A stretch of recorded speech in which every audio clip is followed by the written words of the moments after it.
So, of course, you're running for Congress. Yes. This is the 1st Congressional District? That's correct, 1st Congressional District. Okay. So, apparently, according to the polls, and mind you, I'm from Georgia, so I was watching news. You're ahead right now on the Democratic ticket. What's that feel like? I'm not taking anything for granted, but I think that our message is resonating, and it's resonating across political lines. So we've received a lot of support, strong Democratic support, but also support from independents and Republicans, including former Nancy Mace donors. And I think that's very evident by the fact that our fundraising efforts, it's not the end-all, be-all, but it's a good indication of momentum. We've outperformed our opponent by over 20% this year, and in fact, in the last fundraising filing period, we outperformed him 2-1. So we've got a lot of strong momentum, and we feel good about this primary, and that will take us in through into November in the general election. Now, of course, you're running on the Democratic side in a heavily conservative district, though. And correct me if I'm wrong. I would say that this is an independently minded district. I think it's important for folks to remember that in 2018, when Joe Cunningham took this seat, the district was rated R+10. Today, it's rated R+7. So, just statistically, it was a more difficult district to win in 2018 than it is today. This is also the only congressional district in the state of South Carolina that rejected can I just start that part? Yeah, right. This is also the only congressional district in the state of South Carolina that rejected Donald Trump in the Republican presidential primary. And lastly, Nancy Mace is very compromised. There are a lot of Republicans that do not want to see her be reelected. I don't think that they're finding a better alternative in Catherine Templeton. And I think that is evidenced by the fact that we're receiving, again, bipartisan support, even in a primary. But you're running on the ticket where the president is not very super popular at this moment. Does that hurt in any way?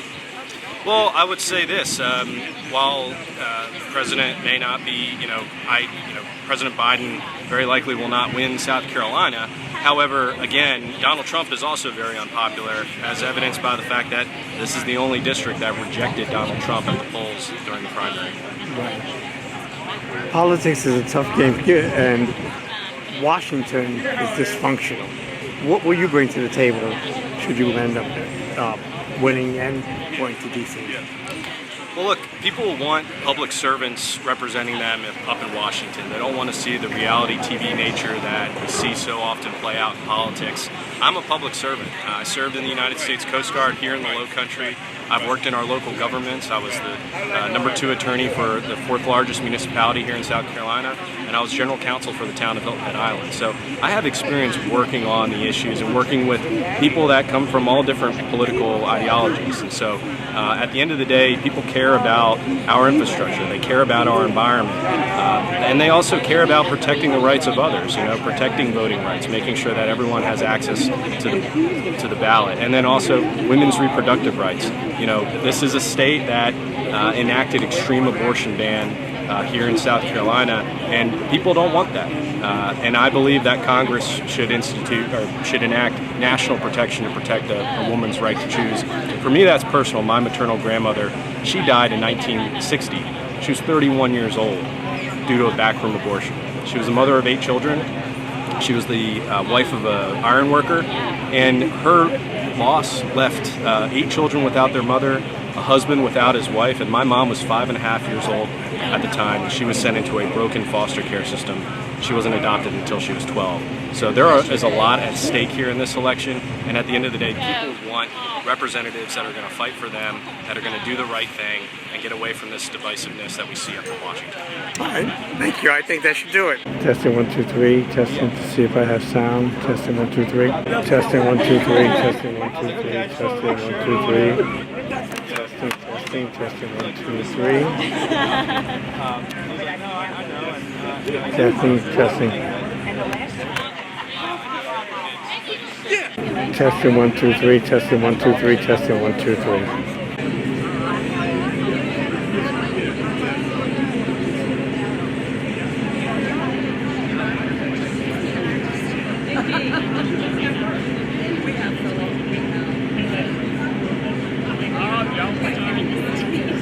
Staff. Well, when you're that big, you have to be. What'd you say? When you're that big, you have to be. We've got 2 yellow labs. I can't take those from the cute around food.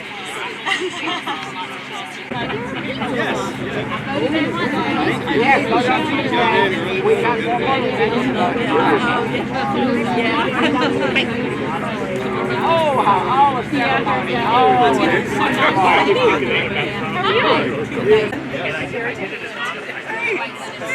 I'm coming to see you tomorrow. In 3 more days, we have got a new congressman to elect.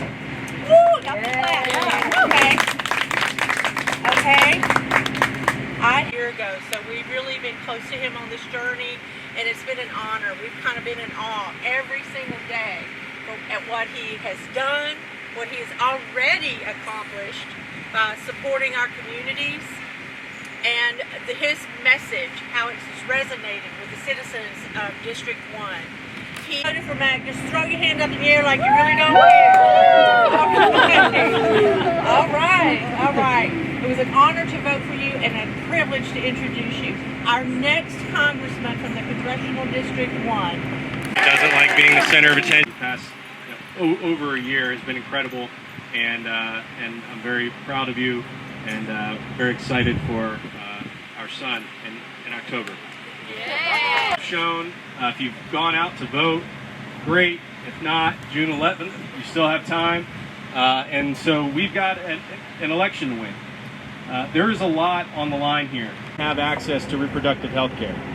My maternal grandmother, as many of you probably know, was 31 years old in 1960 when she lost her life to a backroom abortion without his young wife.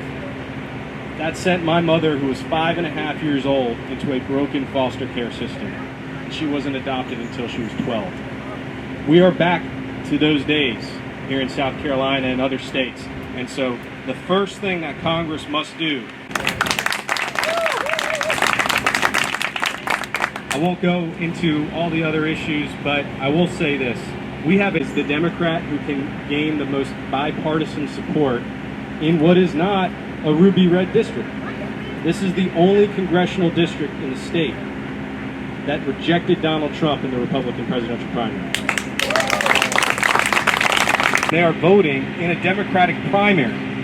Not just Republicans that are saying we're going to vote for you in the general, but saying I don't recognize the Republican Party, and we're this. I said over a year ago that running this race is going to be a marathon, but I'm going to sprint this marathon. And I think that for those of you who've been involved since last year, you know I've been down here 2-3 times a week from Mount Pleasant over the past year, and so we are going to sprint even harder after this primary.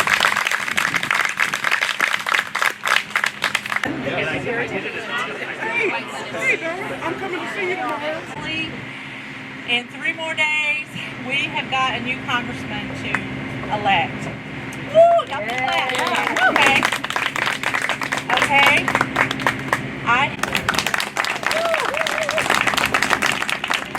I won't go into all the other issues, but I will say this.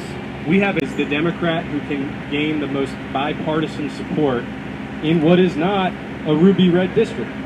This is the only congressional district in the state that rejected Donald Trump in the Republican presidential primary. They are voting in a Democratic primary.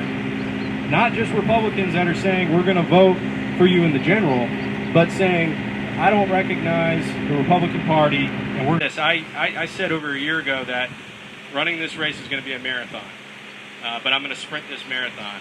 And I think that for those of you who've been involved since last year, you know I've been down here 2-3 times a week from Mount Pleasant over the past year, and so we are going to sprint even harder after this primary.